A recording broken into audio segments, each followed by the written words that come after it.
Olá, boa noite, sejam todos muito bem-vindos ao programa Mais Saúde dessa terça-feira que está só começando e que hoje traz muitas novidades e informações para vocês que estão nos acompanhando a partir de agora aí em casa. Bom, hoje nós vamos falar sobre temas importantes e que merecem todo o nosso cuidado, nossa atenção aqui, porque são doenças, vamos dizer assim, que têm acometido principalmente a nossa população e que merece muito cuidado para você evitar que tenha aí transtornos com essas doenças. No primeiro bloco, participa aqui com a gente a doutora Claudine de Carvalho Barros, que é endocrinologista, e vai falar sobre a diabetes. Domingo foi comemorado o Dia Nacional de Combate à Diabetes e a gente vai aproveitar essa data que está pertinho de hoje para falar sobre as prevenções, formas de tratamento para você se livrar aí desse mal. E nós também vamos falar sobre câncer no sistema linfático na segunda parte do programa. Será aqui com a gente o Dr. Guilherme Moreira, ele vai trazer todas as informações e detalhes para vocês a respeito dessa doença. Lembrando, gente, que a participação de vocês é fundamental aqui no nosso programa. Vocês podem participar com a gente, mandando perguntas, sugestões, através do telefone 3821-4488 ou pelo WhatsApp 999 47 45 15. Todos que participarem com a gente hoje no programa vão concorrer a um brinde da Laqua di Fiore. Bom, para a gente começar então, doutora Claudine, boa noite, seja bem-vinda ao programa. Boa noite, obrigada pelo convite. Tá certo. Doutora, dia 26, como eu adiantei aqui, foi comemorado o Dia Nacional de Combate à Diabetes e a gente está aproveitando essa data que está próxima de hoje é dia 28, para a gente levar as informações sobre conscientização. Primeiro, para as pessoas de casa entenderem o que é diabetes. Bom, diabetes, assim, o tema a gente falaria do diabetes tipo mellitus, né? Que é a alteração glicêmica, porque diabetes em si quer dizer urinar muito. Então, a gente entra numa gama muito maior. Então, diabetes mellitus é um diagnóstico de uma alteração, vamos dizer, glicêmica no sangue, e aí a gente tem os critérios, né, para diagnóstico. Hoje é considerado uma glicemia colhida no laboratório, duas glicemias colhidas no laboratório acima de 126 em jejum, né, de 8 a 10 horas, já é diagnóstico de diabetes. Então, a gente pega muito paciente assim, eu não sou diabético, mas eu tenho uma glicose de jejum 150. Olha, você é diabético, né? Então, eu acho importante essa definição, porque muda muito a questão de prognóstico a longo prazo, né? E qualquer glicemia, tanto colhida quanto capilar, que aí é do aparelhinho, acima de 200, independente de jejum ou não, já é diagnóstico de diabetes, né? Então, isso fecharia ser ou não ser diabético. Agora, o que causa a diabetes? O que o nosso organismo, vamos dizer assim, ele é deficiente para que essa doença se instale nas pessoas que têm esse diagnóstico? Basicamente, alteração em termos de insulina, né? Então, aí a gente tem que diferenciar um pouquinho o diabetes tipo 1 do diabetes tipo 2, que são os mais prevalentes, apesar da gente ter outros tipos de diabetes, né? O diabetes tipo 1, que é menos frequente, que está relacionado geralmente é de causa autoimune, né? A pessoa produz anticorpos contra o pâncreas. Esses anticorpos vão meio que destruir a função pancreática e chegam num momento que entra em falência, não produz uma quantidade suficiente de insulina, evolui para o diabetes tipo 1 e o tratamento é a insulina.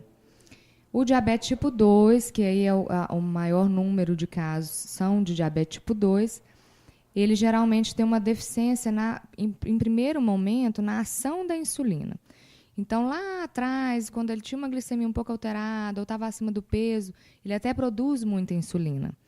Então, é como se ele sobrecarregasse esse pâncreas ao longo do tempo e, com o tempo, ele não conseguisse mais exercer de forma correta ou a produção ou a ação dessa insulina. Então, é um pouquinho diferente a patologia de um com o outro, a fisiopatologia. Né? Por isso que o tratamento também difere um pouco, né? No primeiro caso, que é a diabetes tipo 1, é possível a pessoa se prevenir ou não? A pessoa que nasce com aquela doença, ela realmente vai ter aquela doença para o resto da vida? Infelizmente, até hoje não se tem como prevenir o diabetes tipo 1, né? E a gente nem, assim, investiga quem tem chance de ter justamente porque nós não temos o que fazer. Ele vai evoluir em um momento da vida para essa falência pancreática, e quando isso evoluir, tem que tratar com a insulina. Agora, o mais importante é o tipo 2, que esse sim, né? Esse tem como, se não evitar, mas pelo menos prorrogar mais, e quando vir a ter, seja uma coisa mais leve. E isso é relacionado aos hábitos de vida, né? Alimentação, controle de peso, exercício, né? Em relação aos dois, comparando os dois tipos de diabetes, tem como ter uma prevalência, assim, qual tem mais chance da pessoa ter em relação à questão hereditária ou não? O diabetes mais relacionado à parte genética é o tipo 2, né? Então, assim, a pessoa que tem histórico familiar de diabetes, meu avô, meu pai, tios, então a chance do diabético é maior. E aí o tipo 2, que é aquele relacionado mais, geralmente vem com a idade mais alta, um adulto jovem ou mesmo um idoso, mas que a gente tem visto cada vez mais precoce também. Às vezes crianças, adolescentes com diabetes tipo 2 relacionada à obesidade. Agora, o tipo 1, ele não tem tanta relação com a questão genética. Não tem. Pode ter casos familiares, aí geralmente associados a doenças autoimunes, mas não necessariamente um fator genético, não. Está mais relacionado ao tipo 2 mesmo, a parte genética. Agora, a gente tá falando dessa questão do estilo de vida, da relação, e os filhos também herdam muito dos pais, né? A forma como os pais se conduzem ali ao longo do dia a dia, a alimentação deles, acaba que o filho come o que realmente o pai come, né? Com certeza, né? Crianças, principalmente no início da vida, ele se espelha no que ele tem em casa, no que oferece. Então, assim, um suco, ele foi adoçado por um adulto, né? Então, o adulto deu um suco adoçado para a criança. Então, a criança começa o paladar do doce muito precoce, e depois, para tirar isso, é muito difícil. E isso, independente de diabetes, né? Isso não é saudável. Então, os hábitos, eles devem começar bem de cedo para tentar evitar coisas futuras, não só o diabético, outros problemas, né? A própria obesidade vem associada com hipertensão, doenças, problemas cardíacos, né? Então, acho que... E a rotina do diabético, e aí a gente pode falar um pouquinho da criança, né? Ela deve ser da família toda, né? Porque a alimentação que o diabético deve seguir, na verdade, deveria ser seguida por todo mundo, que é uma alimentação mais saudável, que exige horários, disciplina, né? E isso exige que a família também entre na mesma, como se diz, na mesma rotina para incentivar a criança também, né? A gente, inclusive, estava conversando antes do programa começar em relação justamente isso. O que é mais difícil? Uma criança que nasce, tem o diagnóstico da diabetes tipo 1, e a partir dali ela tem que já ter uma rotina de alimentação especial, uma rotina de alimentação diferente, ou um adulto jovem, como a senhora disse, um idoso, mudar o seu hábito de rotina alimentar, por exemplo? O que é mais difícil? Olha, pensando no hábito, se a gente for pensar a criança que cresce com uma rotina, né, que sabe o que deve, o que não deve, a chance dela seguir isso a longo prazo é muito maior do que aquele adulto ou aquele jovem, né, que tem tudo e de repente você fala, olha, você não pode mais. Então, às vezes, eu acredito até que na rotina a gente vê isso muito, que a aceitação da criança é muito maior do que do jovem e do próprio adulto, né? E isso faz toda a diferença no tratamento, né? Porque muito dos adultos que são diabéticos, na verdade, eles não seguem o que deve ser seguido por falta de aceitação mesmo. E uma coisa que eu acho importante, que a rotina do diabético, a vida do diabético tem melhorado muito, né? Então, o que a gente tem hoje para oferecer para o diabético em termos de alimentação, de tratamento, se você olhar 10 anos atrás, a gente não tinha nem metade. Daqui 10 anos... É uma doença que não tem cura. A pessoa vai ter só controle. Não, só controle. Apenas controle. Apenas controle. Mas, por exemplo, como que eu vou descobrir que eu tenho a diabetes? É um sintoma que eu vou sentir? Ou é realmente essa questão do acesso mais fácil? Tem várias farmácias, por exemplo, que fazem blitz constante da saúde. A pessoa vai lá, afra o dedinho, faz aquele exame com a agulhinha. é aquilo que vai me dar esse diagnóstico, que eu vou conseguir perceber que eu tenho ou posso, ao longo do meu dia a dia, na minha rotina ali de tarefas, eu vou sentir algum mal-estar, algum sintoma que vai me fazer querer investigar o que está acontecendo. O ideal é não esperar o sintoma para investigar, né? O ideal seria fazer o diagnóstico através de exames de rotina, né? O diabetes tipo 1, geralmente, ele evolui com sintomas porque o diagnóstico é rápido, evolui muito rápido. Então, quais seriam os sintomas do tipo 1? Então, perda de peso, muita sede, muita fome, né? Urinando muito, que aí a glicemia geralmente já está muito alta e já tem uma deficiência de insulina importante. Agora, o tipo 2, ele pode ser diagnosticado, às vezes, com 5 a 10 anos antes de sintomas. Mas eu preciso fazer o exame, né? Então, o ideal para diagnóstico é o exame colhido no laboratório, não o exame do dedinho. A não ser que tenha algum sintoma, né? Aí fazer o exame com o aparelhinho. E a rotina, ela deve ser feita a partir do momento que a gente vê que é aquele paciente que tem um fator de risco maior. Tá? Nós vamos sair fazendo para todo mundo? Não. Criança que está acima do peso, tem um histórico familiar importante, aquele jovem que está acima do peso, aí vem os adultos, os hipertensos, que tem uma chance maior de diabetes. Então, tem todo um perfil para a gente... Esse nós vamos ter que investigar mais de perto e esses não, mas é com o exame colhido no laboratório. Tá certo, doutora. Nós vamos para um rápido intervalo, mas nós vamos voltar daqui a pouco, dando mais informações para vocês a respeito dessa doença.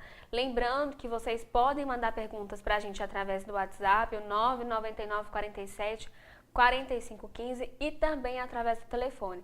Espero que vocês mandem suas perguntas, suas sugestões, porque é para isso que a gente está aqui, para tentar desvendar um pouquinho das dúvidas de vocês. Nós vamos para o intervalo, voltamos daqui a pouco, doutora Claudine. É daqui a pouco mesmo.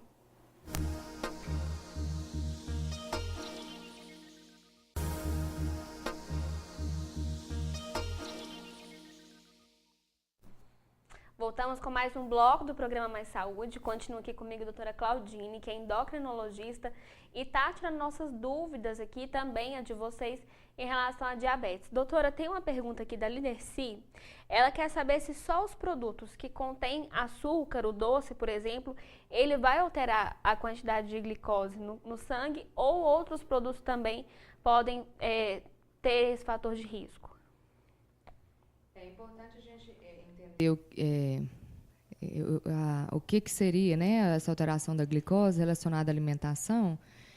Hoje a gente fala muito em carboidratos, né? Então, o que vai mais aumentar a glicemia em primeiro momento, mais rápido, são os carboidratos. Aí vem os açúcares simples, né?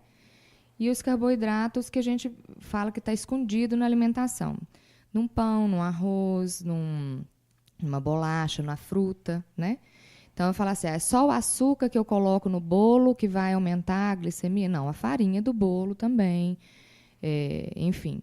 Então, o diabético é importante ele aprender a diferenciar a quantidade de açúcar que tem em cada alimento, porque, às vezes, ali naquele momento, uma bala não vai subir tanta glicemia quanto uma maçã, por exemplo, que vai ter muito menos carboidrato. Nós não estamos falando que a bala é melhor do que a maçã. Nós estamos falando em termos de glicemia, né? Então, e para isso a gente tem... trabalha hoje com contagem de carboidrato, para ensinar o paciente realmente a saber quanto de açúcar que ele está comendo naquela refeição, para que ele não ter tanto problema e ele poder diversificar mais a alimentação também, né? Poder comer outras coisas que não só o que antigamente a gente falava que podia, né? A senhora falou no bloco anterior que hoje a rotina do diabético tem ficado menos pesada do que há algum tempo. Hoje a gente consegue ver no mercado diversos produtos específicos, mas tem muita gente que ainda tem dúvidas sobre diet e light. O que o diabético pode ou não comer? Então, vamos tentar diferenciar um do outro, né? O diet, geralmente, ele não tem açúcar. O açúcar, vamos dizer, o açúcar simples. Ele pode ter o açúcar, por exemplo, vamos supor, a gente pega um iogurte diet. Ele não é adoçado com açúcar, mas ele tem um açúcar do leite, né? Mas ele não é adoçado. Um light, né? O iogurte light, ele já tem menos alguma coisa. Pode ser açúcar, pode ser gordura, pode ser sódio. Então, light, ele quer dizer que tem menos. E aí pode ser até o açúcar. Então a gente fala, ó, vamos aprender a ler rótulo, né? Tem açúcar, não tem, tem menos. Então essa é a diferença. Diet não tem açúcar, o light tem menos alguma coisa. Né? E aí o produto que seria específico, então, com a pessoa com esse diagnóstico seria o diet. Falando em açúcar, sim, né? Agora tem muitos alimentos light que eles não têm açúcar e aí, sim, o diabético pode usar. Não, assim, à vontade, porque lembrando que tem, às vezes, o produto tem o açúcar já dele, né? Agora a gente vê muitas pessoas, por exemplo, falam assim, eu passei mal e tive que comer a pessoa com o diagnóstico de diabetes, eu tive que comer alguma coisa doce, uma bala, para minha glicose subir. Por que é necessário a pessoa, quando ela vê que ela está passando mal, que ela está sentindo algum tipo de tontura, ela fazer esse procedimento? Aí esse mal deve estar relacionado à hipoglicemia, né? Então, não é todo mal que eu vou comer um açúcar e vai melhorar. Então, o diabético que tem a hipoglicemia, ele deve, ali no momento, comer alguma coisa que suba rápido a glicemia. Aí, geralmente, ele tem que ter o açúcar próprio. Então, um suco adoçado, um copo de refrigerante ou uma bala. Porque essa hipoglicemia ela tem que ser tratada rápida, porque ela tem um risco de vida imediato, vamos dizer assim, né? Agora, o ideal é que ele não venha a ter essa hipoglicemia. Então, aí, ó, por que teve a hipoglicemia? Então, vamos tentar evitar isso, né? Agora, a gente está falando da questão de alimentação. Para o diabético, também vale evitar massas, frituras, esse tipo de alimento que também, além da açúcar, tem a gordura? As frituras, as gorduras em si, além delas terem a parte ruim, né, em termos de cardiológico, cardiovascular falando, são alimentos que aumentam a glicemia tardiamente, né? Então, por exemplo, eu como uma feijoada. A princípio, o feijão não tem tanto carboidrato. Mas por que minha glicemia está alta lá na hora da janta, sendo que eu almocei feijoada? Por causa da gordura da comida, da feijoada do almoço. Então, é importante entender que essa gordura, lá na frente, ela vai subir a glicemia também. Então, tem que ser evitado para o controle do diabético também. A gente tem alguns números aqui, gente. O que nós estamos falando que é tão importante que você preste atenção nessa conversa nossa mesmo, se conscientize, porque apesar dela ser o que a gente está falando, às vezes, de uma doença autoimune, ela não é uma doença infecciosa, mas é considerada uma epidemia pela quantidade de pessoas que têm esse diagnóstico. De acordo com o Ministério da Saúde, são cerca de 14 milhões de pessoas com diabetes e a cada dia aparecem 500 novos casos, ou seja, são números aí muito preocupantes e que podem ser diminuídos se você manter e mudar o seu estilo de vida, porque a gente está dando essas dicas de hoje. A gente sabe que não é fácil, né, doutora Claudine? Mudar o estilo de vida, o hábito, não é fácil. E, gente, o Brasil é o 4º país do mundo com maior número de pessoas com diabetes, atrás apenas da China, dos Estados Unidos e da Índia. Agora, a nossa rotina aqui em Patos, a senhora também, além de atender no hospital atual, que é o hospital particular, a senhora também atende pelo SUS, pela rede pública. Tem muito contato com muitos pacientes. A nossa rotina aqui em Patos, os números, os dados que a gente tem que segue essa tendência do Brasil, que é um número alto de pessoas com esse tipo de doença? Patos não está fora do que a gente vê, não. Eu tenho tido muitos casos, né? O Brasil em si tem muitos casos de diabetes e tem aumentado muito, tanto o tipo 1 quanto o tipo 2, e Patos não está fora dessa realidade, não. dessa infeliz estatística. Agora a gente falou dessa questão da idade, que é a tendência que ela atinja pessoas da meia idade a mais velha, mas tem alguma relevância em questão de números entre homens e mulheres? Não tem muita relação, não. Assim, a gente tem visto assim, em casos maiores de obesidade, né, tem aumentado o número de mulheres obesas, homens obesos, e à medida que aumenta esse número, aumenta o número de prevalência do diabetes também. Mas falar que é mais frequente no homem ou na mulher, não tem muito peso isso não. Faz muita diferença. Agora, fiz o exame de rotina, estou fazendo meu check-up para ver como que tá, recebi o diagnóstico, minha glicose está 126, que a senhora falou que é o número? Acima de 126, duas, né? Acima de 126, diabetes.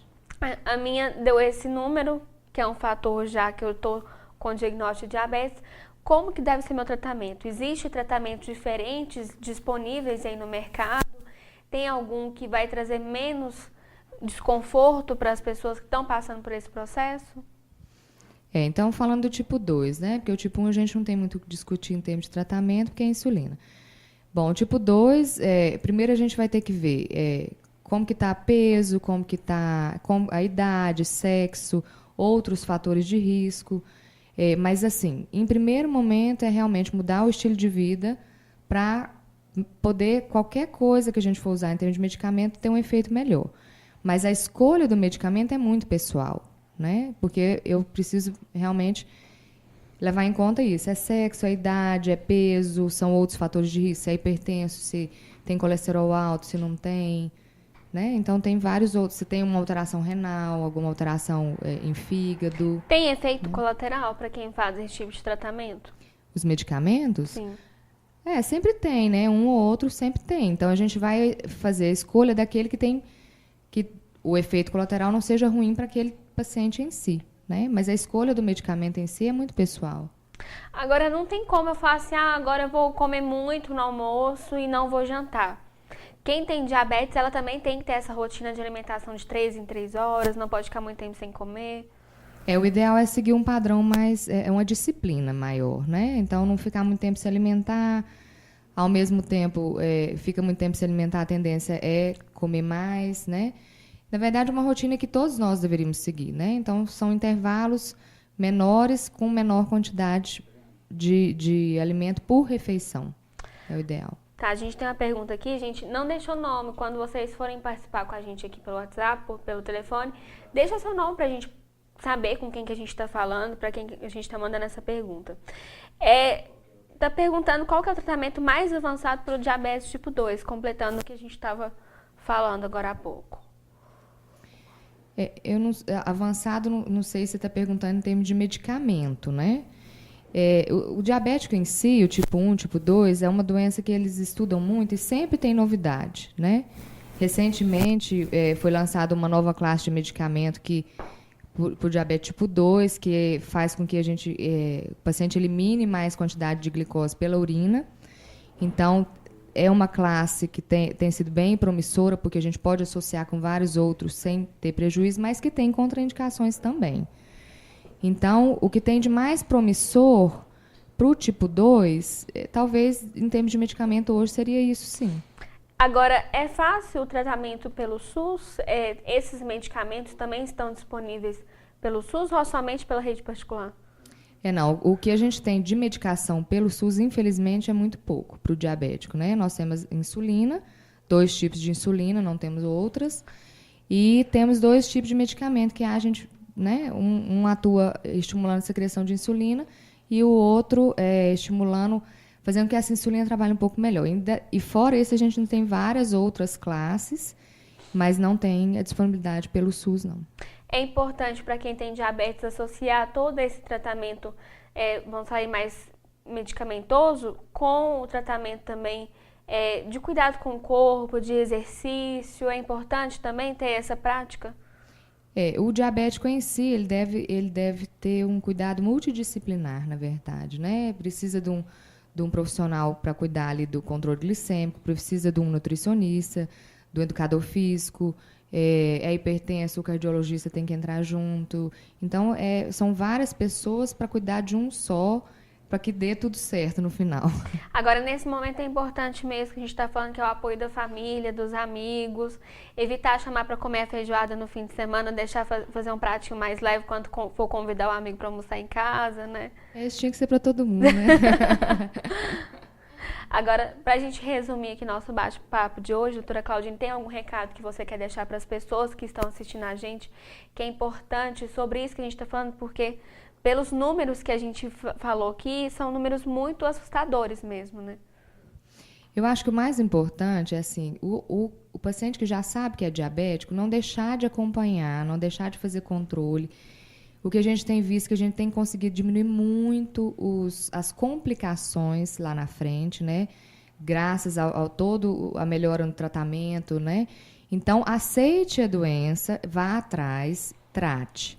Aquele que não sabe que tem, que não costuma fazer exame, vamos fazer, porque se tiver alguma alteração, né, acho que é o momento de ir atrás, não esperar ter complicações para tratar.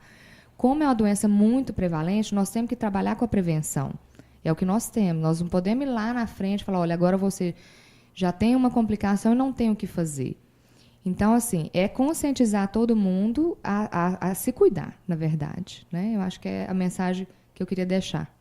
Aí agora, gente, quem gostou do nosso bate-papo aqui também, tá com alguma suspeita ou quer realmente fazer o exame, ver como que tá seu metabolismo, como é que tá seus dados aí, as taxas, por exemplo, que a gente está falando aqui da glicose, da glicemia, pode procurar a doutora Claudine, ela vai te atender muito bem, com certeza. Atende de segunda a quinta, né, no Hospital Atual, e tá lá de braços abertos para receber todo mundo, né, doutora? Precisando é só procurar, né? Muito obrigada pela sua participação com a gente aqui hoje e espero contar com sua presença mais vezes aqui no programa. Obrigada, boa noite. Gente, nós vamos então para um rápido intervalo. Voltamos daqui a pouco com muitas outras informações. A gente vai receber aqui o Dr. Guilherme Moreira, que vai falar sobre câncer no sistema linfático. Se você tem alguma dúvida, alguma pergunta para fazer sobre isso, pode participar aqui com a gente através do telefone 3821-4488, que está aí na tela para vocês, ou através do WhatsApp 999 47 45 15. Nós voltamos daqui a pouco.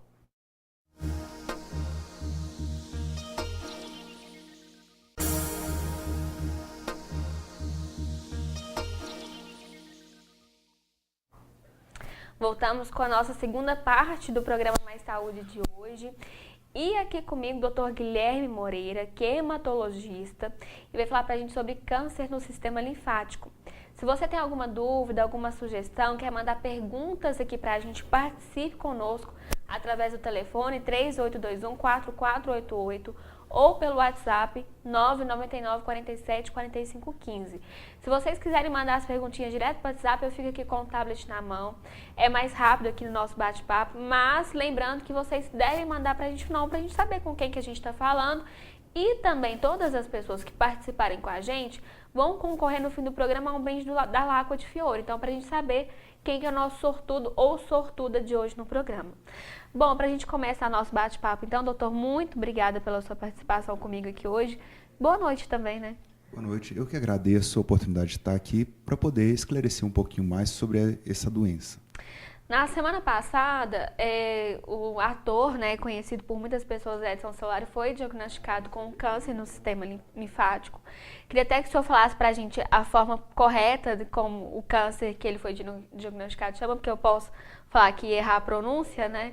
Mas é um câncer que já aconteceu com outras personalidades do país, outros artistas, no caso do Reinaldo Gianecchini, também a Dilma Rousseff, a presidenta aí, Dilma Rousseff, que, de acordo com algumas pesquisas, alguns números que eu vi, a tendência é que esse tipo de diagnóstico cresça no país. Então, a gente queria esclarecer um pouquinho a respeito disso. Primeiro, queria que o senhor falasse para a gente qual a forma correta da pronúncia da doença. Claro. Na verdade, nós temos dois grandes grupos de linfomas, que são os linfomas de Hodgkin e os linfomas não Hodgkin. Não tem muita diferença em termos assim de falar por que é esse nome, mas é porque foi a primeira pessoa que descobriu, chamava Hodgkin, e colocaram o nome do linfoma como linfoma de Hodgkin, ao nome da pessoa. É isso. Agora, para as pessoas de casa entenderem aqui o nosso bate-papo, o que é um câncer no sistema linfático? Bem, um câncer, de uma forma geral, é um tumor de qualquer tecido que ele começa a se proliferar de forma desordenada, que ele não cresce de acordo com os padrões de crescimento de todas as outras células normais do nosso corpo. As pessoas, de uma forma geral, elas têm gânglios que a gente vai encontrar no pescoço, principalmente, nas axilas, no intestino, pulmão, na virilha, que são os linfonodos.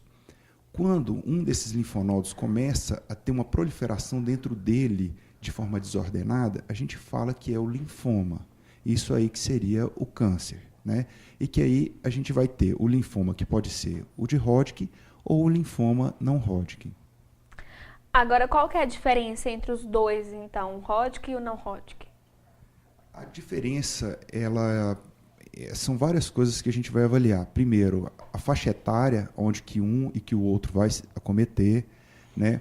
O linfoma de Hodgkin, ele tem 5 ou 6 subtipos, e o linfoma não Hodgkin tem mais de 30 subtipos, e o tratamento também ele é diferente de acordo se é um linfoma de Hodgkin ou um linfoma não Hodgkin. Aí a gente precisa de uma avaliação que é mais pormenorizada, é uma coisa um pouco mais específica que a gente vai avaliar. Tá? Mas tudo vai começar com o diagnóstico que é feito com o anatomo patológico, e a partir daí a gente vai saber a classificação do tipo de linfoma. Bom, para a gente começar então a entender mais a respeito dessa doença, quais são os sintomas que a pessoa que tem um tipo de câncer no sistema linfático, quais são os sintomas que a pessoa vai observar, vai perceber, para que ela sinta curiosidade de procurar um médico e então ter esse diagnóstico? Bem, os sintomas eles são muito variados e por isso mesmo é muito difícil às vezes fazer um diagnóstico correto e em tempo hábil do linfoma. Por quê? Pode ser que o paciente sinta dores inespecíficas, dores abdominais, dor torácica. Pode ser que o paciente apresente um aumento dos nódulos, dos gânglios nas axilas, na virilha, na região do pescoço. Pode ser que o paciente comece a ter um emagrecimento inesperado, o paciente comece a ter febre à tardezinha, a pessoa começa, às vezes, a ter alterações como anemia, as plaquetas baixas, começa a ter infecções de repetição, que não está uma coisa muito bem explicada. Então, são muito variáveis as apresentações dos linfomas. E por isso mesmo, é muito difícil, às vezes, a pessoa achar que está tendo algum problema ou ligar essa alteração que ela está tendo, por exemplo, um emagrecimento inexplicado, a ter alguma doença, como, por exemplo, o linfoma. É aquele tipo de doença que o paciente passa por mão de vários profissionais, clínico, até chegar na mão do senhor. Quando chega na mão do senhor é porque realmente o caso já está mais grave. Infelizmente, acho que não só aqui, essa é uma realidade no mundo inteiro. Nós encontramos muitas vezes o paciente já em fases muito avançadas da doença, porque ele às vezes vai no colega, aí examina, no momento não tem nada, é uma coisa inespecífica mesmo, né? Passa 1 mês, 2 meses, ele continua não tendo nada, faz exames e não aparece nada. E aí, só quando começa a ter uma massa maior, né, no organismo, começa a aparecer os linfonodos aumentados, é que a gente começa a pensar que pode ser um linfoma. Mas isso é uma coisa que acontece no Brasil inteiro, tá? Não é uma coisa só daqui. Específica de Patos de Minas. Não. Agora, como que é o diagnóstico dessa doença? Como que vocês chegam à conclusão de que determinado paciente tem aquela doença e a partir daí vocês verificam qual o tratamento melhor para aquela pessoa? A primeira coisa é fazer o diagnóstico correto, né? Então, o paciente, muitas vezes, ele é encaminhado para um terceiro e ele vai no consultório, onde que a gente vai fazer uma avaliação para ver se aquelas alterações que foram encontradas primariamente correspondem a um linfoma.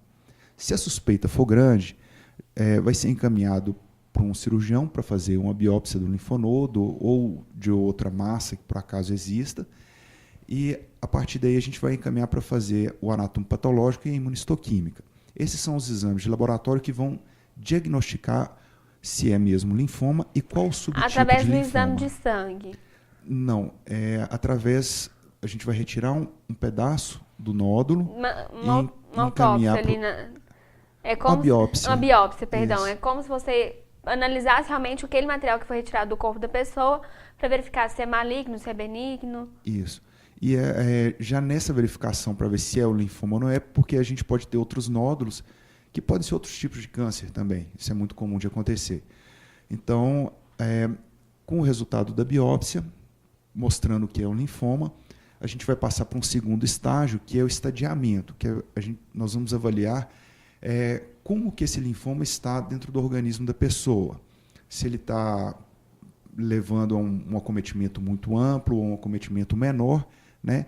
E a partir daí a gente vai traçar o plano de tratamento do paciente. E aí entra com o senhor, que é o médico hematologista.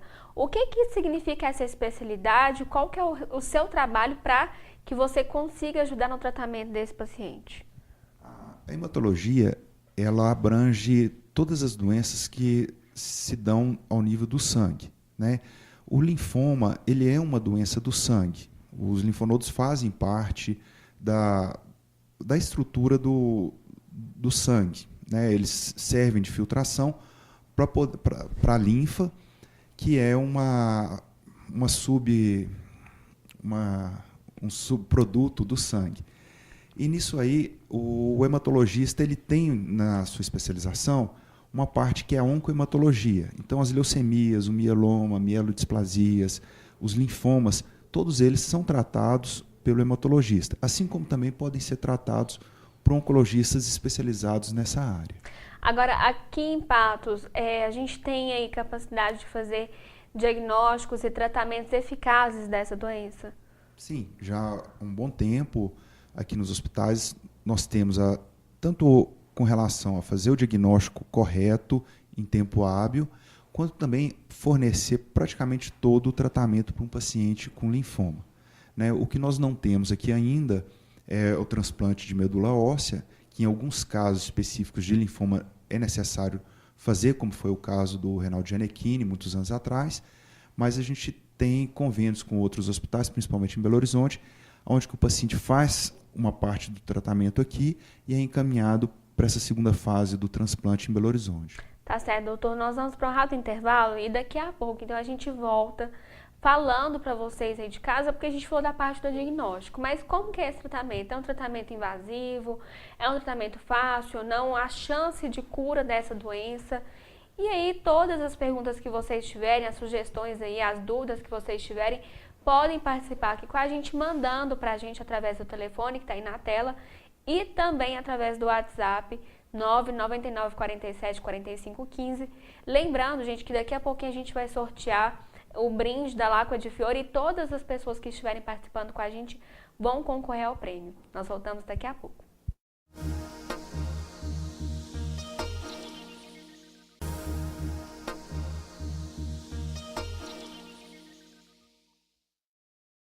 Voltamos com mais um bloco, o último bloco de hoje, viu, gente, do programa Mais Saúde. E agora é a hora que você tem realmente para participar e mandar sua pergunta e também concorrer ao nosso brinde de hoje. Aqui com a gente, como nós estávamos falando, conversando já no bloco anterior, o Dr. Guilherme Moreira, que é hematologista. Doutor, a gente falou do diagnóstico, como que ele pode ser dado, quais são os sintomas para que a pessoa procure o médico para que investigue aquela doença. Mas e as formas de tratamento? O tratamento hoje é um tratamento eficaz, tem boas chances de cura desse paciente e que ele sobreviva aí dessa doença sem nenhuma sequela? Sim, o tratamento hoje já é um tratamento muito bom, tá? Porque às vezes a gente pensa em câncer e pensa só em sofrimento, né? Mas na verdade, hoje nós sabemos que tem alguns tipos de linfoma que nem necessidade de tratamento é necessário, tá? Só o acompanhamento do paciente é o ideal, porque às vezes o paciente vai morrer de outras coisas e não vai morrer do linfoma. Mas do outro lado, nós temos linfomas extremamente agressivos que têm que ser tratados com quimioterapia, radioterapia e muitas vezes com transplante de medula óssea também. Mas de uma forma geral, nós estamos tendo um avanço muito grande no tratamento dos linfomas, onde que já é possível encontrar medicamentos orais que o paciente toma em casa, não é necessário ir para o hospital, não é necessário ir para clínicas de quimioterapia, não é necessário fazer radioterapia, e o paciente vive uma vida normal, controlando uma doença, como se ele estivesse tratando, por exemplo, no diabetes, na hipertensão. Ele está controlando a doença. Ela não vai, às vezes, sumir, ficar curada, mas ela vai ficar com um controle tão bom que é como se ela não existisse para a pessoa. A maior parte dos linfomas, eles têm aí uma média de sucesso de tratamento hoje entre 80% e 90%. Então, é uma chance de tratamento muito boa e uma sobrevida também muito grande, né? E depois desse tratamento, a pessoa ela consegue viver uma vida normal, uma rotina normal, ela não tem nenhum tipo de sequela, algum tipo de restrição, por exemplo? Na verdade, hoje a gente tenta fazer com que o paciente, no tratamento mais especificamente do linfoma, que ele tente tocar a vida dele normalmente, tá? Se ele puder trabalhar dentro do possível, ele continuar trabalhando, se ele estuda, ele continuar estudando, né? Porque, na verdade, é um tratamento à parte que não necessita dele parar a vida dele para depois ele retomar a vida de onde que ele parou. E a gente tem boas experiências que, quando a pessoa não se entrega, né, para a doença, e fica deprimida e quer parar tudo, e ela vai tentando tocar a vida bem, ela tem uma resposta até melhor do que as pessoas que pararam tudo para poder cuidar somente do tratamento.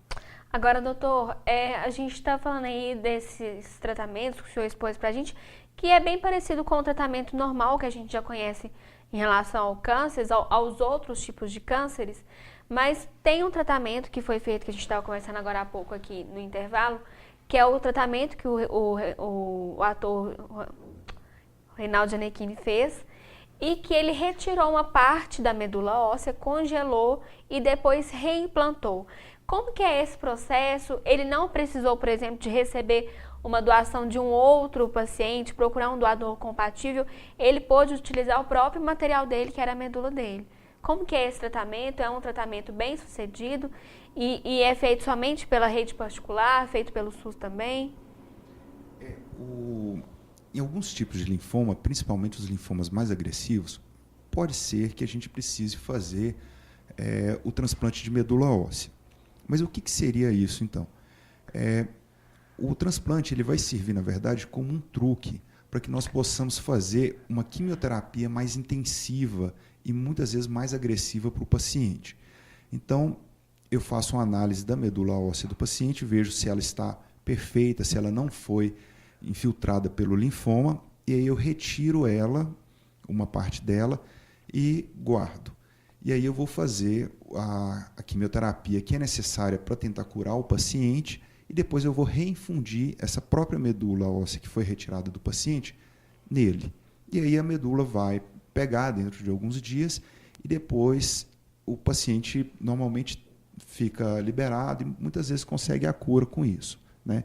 Mas esse transplante ele é feito somente em casos selecionados, né? Isso aí é uma coisa que a gente estuda, muitas vezes manda para outra equipe para reavaliar a nossa indicação, e ela pode ser feita tanto em hospitais privados quanto em hospitais do SUS também. No Brasil inteiro já é um procedimento que é feito. Ou seja, quando a gente fala em câncer, né, essa palavra é uma palavra que assusta muitas pessoas, é uma doença realmente que é dos séculos, vamos dizer assim, né, que muitas pessoas têm realmente medo, mas que graças a Deus tem tido aí um avanço grande da medicina e tem encontrado soluções para tratamento, né? Sim, na verdade, para começar, acho, falando aqui da nossa região, nós tivemos uma melhora muito grande do sistema hospitalar, né? Temos uma faculdade de medicina aí também. Isso tudo contribui para que essas doenças sejam diagnosticadas mais rapidamente e com maior facilidade, né? Muitas vezes, sei lá, 20, 30 anos atrás, a pessoa morria sem saber do que estava morrendo. Hoje, a gente consegue já diagnosticar com mais facilidade. E uma boa parte desses pacientes que são diagnosticados em tempo hábil, eles também conseguem ter acesso a um tratamento de ponta e muitas vezes ficar curados também. Agora, doutor, tem algum fator de risco para que eu tenha esse câncer no sistema linfático? O maior fator de risco que nós ainda temos é o fator genético. Não o fator genético que às vezes a gente pensa de passar de pai para filho, mas alterações genéticas aleatórias que acontecem nas pessoas, às vezes por cigarro, benzeno, outras drogas, né, outros produtos químicos, que podem levar ao aparecimento do linfoma. É a questão que a gente estava falando na primeira parte do programa, o estilo de vida, alimentação, a questão de fazer exercício ou não, isso também contribui para prevenção? É uma doença que pode ser prevenida, por exemplo? Não, infelizmente não é uma doença que pode ser prevenida. Na verdade, a melhor prevenção é uma observação mais rigorosa do corpo, né? Lógico que a pessoa não precisa ficar preocupada achando que isso vai acontecer, porque apesar de ser uma doença que está em prevalência, principalmente nas pessoas mais idosas, ela não tem um acometimento muito amplo na população em geral. Mas se a gente observa, está aparecendo um caroço no pescoço, caroço debaixo da axila, coisas que não existiam, o ideal é estar procurando o seu médico para poder fazer uma avaliação. E não falar assim, gente, é uma íngua, né? Vai passar. É só um caroço, é uma íngua, tá doendo um pouquinho aqui, mas vai passar. Não, tem que ser investigado realmente, né? A maior parte das vezes que a gente vai fazer a investigação, na verdade, vai mostrar que é uma coisa benigna, que às vezes é uma inflamação, que é uma coisa que não tem muita importância. Mas muitos desses vão aparecer algum disso de que é um linfoma. Agora, tem algum tipo de prevalência, por exemplo, entre homens e mulheres, relação à idade, mais jovens, mais velhos? Tem algum fator nesse sentido de prevalência? Qual faixa etária vai ter mais esse tipo de doença, esse diagnóstico, ou relação à questão do homem e da mulher? A prevalência do linfoma não Hodgkin, ela aumenta com a idade e acomete mais ou menos homens e mulheres da mesma forma, né? E o linfoma de Hodgkin, ele tem uma prevalência ali em crianças e adolescentes, depois ele diminui bastante a prevalência e depois ele aumenta já por volta aí dos 50, 55 anos. E tem uma ligeira prevalência em homens em relação a mulheres. Pelo que o senhor tem visto aqui na nossa realidade de Patos, é uma doença que tem atingido muitas pessoas ou aqui na nossa realidade está tranquilo? É um pouco difícil às vezes falar isso, porque o paciente que chega já no meu consultório é um paciente que já foi meio que triado. O paciente já passou por outro médico, muitas vezes o médico fez o diagnóstico e encaminhou ele para o consultório.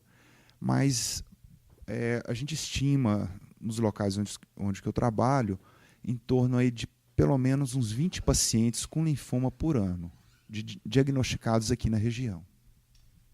Tem algumas perguntas aqui, o senhor fica à vontade para responder, se for da sua área ou não. A gente vai tentar selecionar aqui, gente.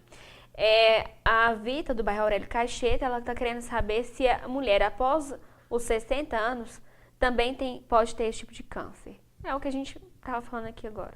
Qualquer pessoa, independente da idade, ela pode vir a desenvolver o linfoma. Ele não tem relação, no caso da mulher, com a menopausa, não. Isso aí, antes da menopausa, depois da menopausa, é mais ou menos a mesma incidência.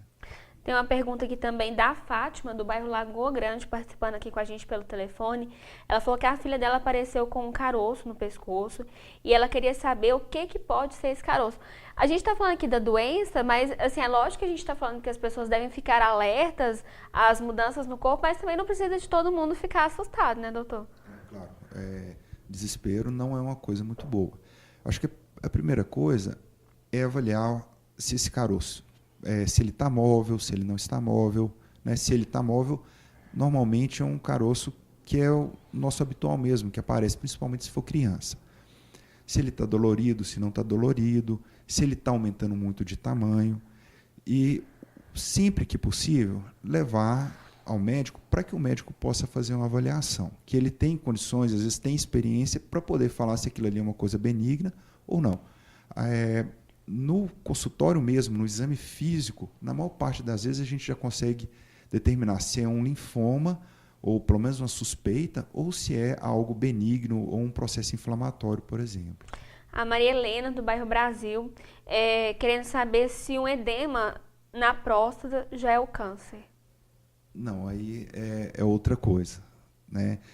Tem que avaliar para ver se é uma inflamação, se tem alguma outra coisa ali que está levando a esse processo na próstata. Um abraço e um beijo para a Cláudia, lá do bairro Abner Afonso, acompanhando a gente pelo programa, parabenizando a sua participação aqui com a gente hoje. E também tem mais uma pergunta aqui da Bertolina, do bairro Morado do Sol. Ela quer saber se a infecção de garganta repetitiva pode ser um linfoma. Não. Apesar das amígdalas serem também um tecido linfóide, e a gente pode ter um linfoma nas amígdalas, o fato de ter infecção de repetição nas amígdalas não caracteriza que a pessoa possa vir a desenvolver um linfoma. Agora, doutor, essas perguntas vão surgindo aqui, é importante que elas sejam feitas também. Às vezes a gente pensa, uma pergunta que às vezes não tem muito a ver, mas as pessoas têm que ficar atentas mesmo a qualquer mudança no corpo e procurar o médico. Nesse caso, por exemplo, qual que é a orientação? Qual médico primeiro que ela deve procurar? Bem, para uma criança, o pediatra, né, a maior parte dos pediatras estão muito capacitados para poder fazer o diagnóstico ou já encaminhar o paciente de uma forma adequada. E o clínico geral, o próprio ginecologista, eles conseguem fazer uma avaliação boa para o paciente e determinar se aquilo ali tem uma necessidade de fazer uma pesquisa maior ou se aquele processo ali é um processo inflamatório, um processo que não é patológico, né? Que não é da doença ou do linfoma. A doença ela pode aparecer em várias partes, pelo menos das que a gente citou aqui, do corpo ao mesmo tempo ou não? Bem, quanto mais avançado tiver o linfoma, mais partes do corpo ele vai acometer, né? Então, eu posso, às vezes, pegar um paciente que a única parte acometida é alguns linfonodos no pescoço, mas posso pegar um paciente que tem o pescoço, o tórax, as axilas, a virilha, dentro do abdômen, tudo acometido, né? E tem também os linfomas de pele, que às vezes o paciente começa a ter alterações na pele, procura um dermatologista, é feita uma biópsia e ali vem mostrando que tem um linfoma de pele também. Agora, eu fiz o tratamento, atingi o objetivo que eu queria, a doença pode voltar?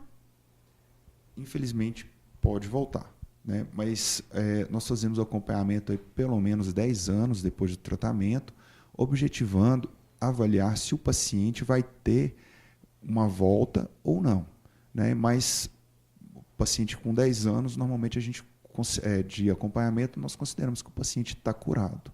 Mas, infelizmente, a gente não pode prometer, porque em medicina 2 mais 2 não é 4, né? E o corpo humano pode responder bem, às vezes, ao primeiro tratamento e passam-se anos e o tumor acaba voltando. O senhor falou aí que as pessoas passam por um processo de acompanhamento, né, exames periódicos, mas esse tratamento também, ele é durante todo esse período ou só até ali a radioterapia, a quimioterapia, depois a pessoa tem que tomar algum tipo de medicação? Isso vai variar, tá?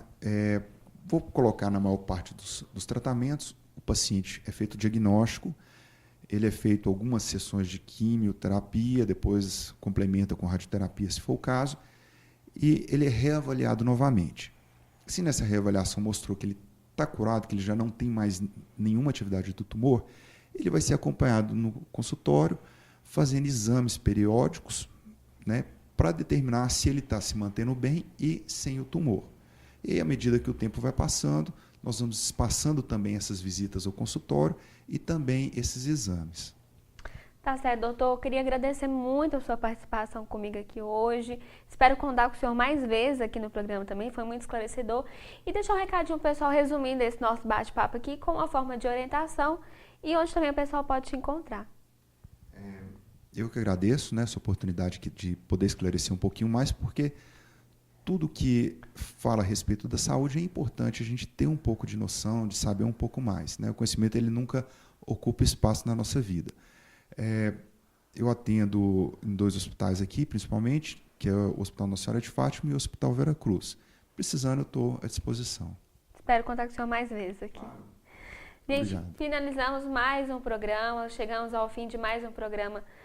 E, claro, também quero agradecer, além dos nossos participantes aqui hoje, nossos convidados, doutora Claudine, doutor Guilherme, agradecer também a companhia de vocês que esteve com a gente aqui hoje durante todo o programa, participou, mandando perguntas. E quero mandar um beijo especial para Melissa, a filha da Simone, que fiquei sabendo, Melissa, que você me assiste aqui todas as terças-feiras, é minha espectadora assídua. Então, um beijo carinhoso para você e continue me assistindo aqui. E nós vamos também para os nossos o nosso ganhador do sorteio de hoje é uma sortuda, é a Valéria, do bairro Nova Floresta, do telefone 9903, final 43. Ela faturou um brinde da Lacqua di Fiori. E também agradecer aos nossos parceiros, está sempre com a gente aqui no programa, toda semana.